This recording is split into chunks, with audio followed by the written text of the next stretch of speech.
Berjumpa lagi dalam permenungan kita, edisi Senin 31 Oktober 2022, Pekan Biasa ke-31. Bacaan-bacaan liturgi hari ini, bacaan yang pertama dari Surat Rasul Paulus kepada jemaat di Filipi, bab 2 ayat 1-4, dan bacaan Injil dari Injil Lukas, bab 14 ayat 12-14.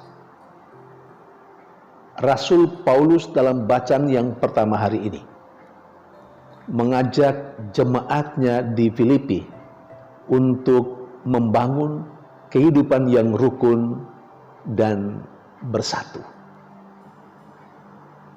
Rasul Paulus juga mengajak jemaatnya di Filipi untuk tidak terlalu banyak pamrih dalam melakukan sesuatu, dan mengajak mereka pula untuk memperhatikan kebutuhan sesama.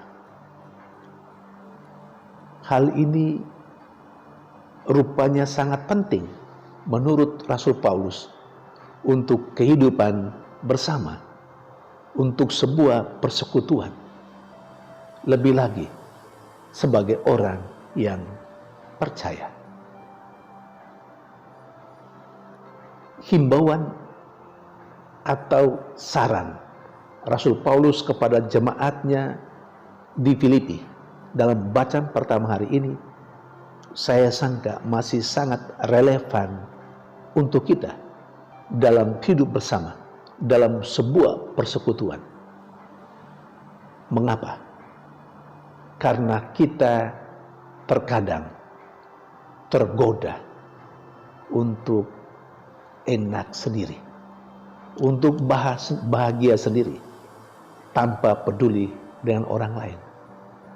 Bahkan untuk membangun kelompok kita sendiri, kita membuat sekat-sekat di antara kita, berdasarkan minat kita, berdasarkan hobi kita, berdasarkan profesi kita, mungkin juga berdasarkan status kita.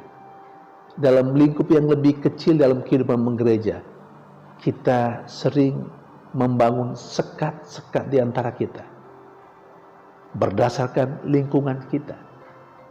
Saya lingkungan A, dia lingkungan B, yang di sana lingkungan C. Seakan saya tidak punya hubungan dengan mereka karena mereka lain dengan saya dalam lingkungan. Sering kita seperti itu. Tetapi Rasul Paulus mengajak kita, dalam perbedaan seperti itu, kita mesti bersatu. Sementara dalam bacaan Injil, Yesus memberikan nasihat kepada orang Farisi yang mengundang dia makan di rumahnya. Yesus meminta dia, kalau mau mengundang orang, undanglah mereka yang tidak punya kemampuan untuk membalasnya. Saudari dan saudara yang terkasih, sesungguhnya dalam saran Yesus kepada orang Farisi itu terkandung sekurang-kurangnya 3 nilai penting, 3 hal penting bagi saya dan Anda, bagi kita semua. Yang pertama, Yesus mengharapkan supaya ketika kita sedang berbahagia, kita jangan pernah lupa untuk memperhatikan sesama kita yang membutuhkan, sesama kita yang lemah, sesama kita yang berkekurangan. Kita diharapkan untuk membuat mereka juga berbahagia bersama dengan kita. Itu hal yang pertama.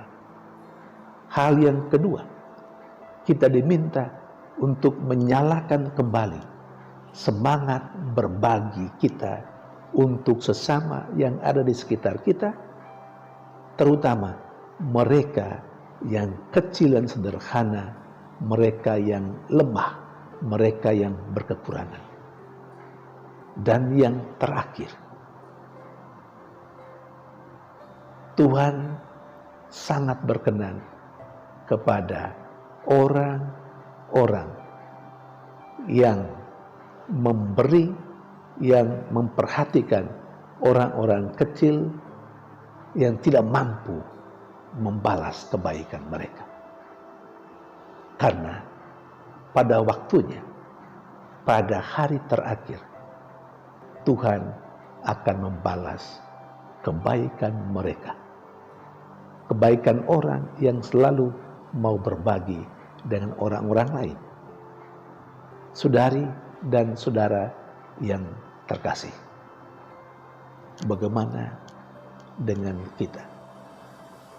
Ketika kita sedang berbahagia, apakah kita juga pernah memikirkan mereka, saudari-saudara kita yang berkekurangan di luar sana?